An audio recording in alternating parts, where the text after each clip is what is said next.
Have you ever wondered why you can't take certain foods with you on a plane?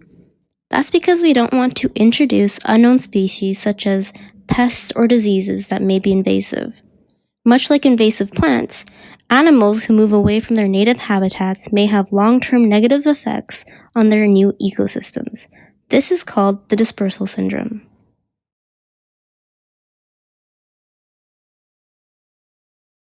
So my name is Chelsea Little. I'm a Killam postdoctoral research fellow here at the Biodiversity Research Center, part of the Department of Zoology. And the research I'm going to talk about today is actually part of my PhD research. So I did it before arriving at UBC. Animals and plants and all organisms really move between different parts of the earth, whether that's birds or insects moving from different meadows or forest fragments, or invertebrates or fish navigating through rivers and streams to get to different ponds and lakes, or fish going in different parts of the ocean. And so the concept of a dispersal syndrome is just that the individuals that might be the best at moving from one place to another, that are sort of expanding the range of area that's available to that species, might have some other traits that are expressed more as well.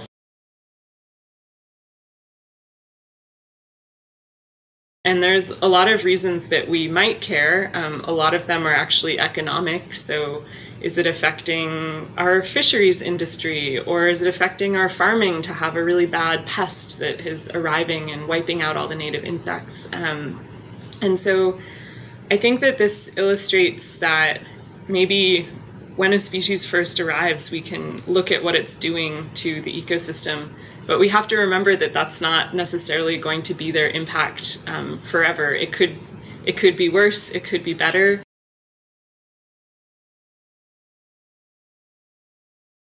The dispersers of this invasive species consume more than the non-dispersers. So they're actually performing closer to the function that this native species is performing.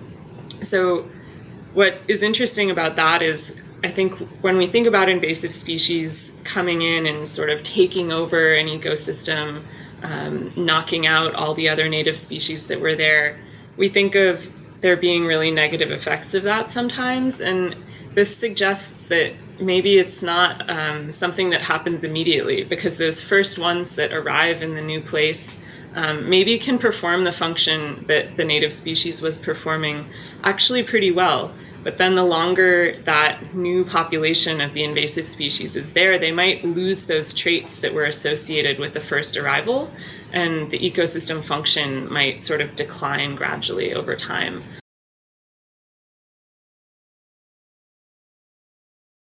The invasive species is actively expanding its range right now.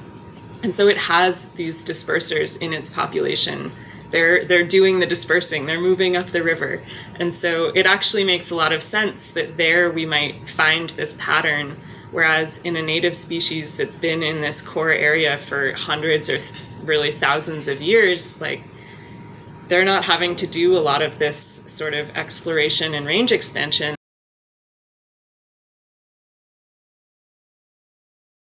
If you have a really big population size, probably there's more competition for resources. Maybe being crowded means that you're more likely to go try to find a place that's less crowded. Pretty much almost any ecological factor can contribute to dispersal. Ecosystem function, biodiversity, and conservation are widely discussed by intergovernmental panels that are trying to promote ecosystems that provide services to humanity. It would be interesting to see if there is a connection to dispersers and ecosystem function. With climate change, Chelsea expects there to be more dispersers moving into more habitable places. If this occurs, how will our ecosystems be affected? And so, Chelsea Little has given us more insight into the intricacies of life and the interactions that occur with dispersers in their environments. If you'd like to and you're interested in learning more about Chelsea's research, go check out our science communication blog and listen to our podcast.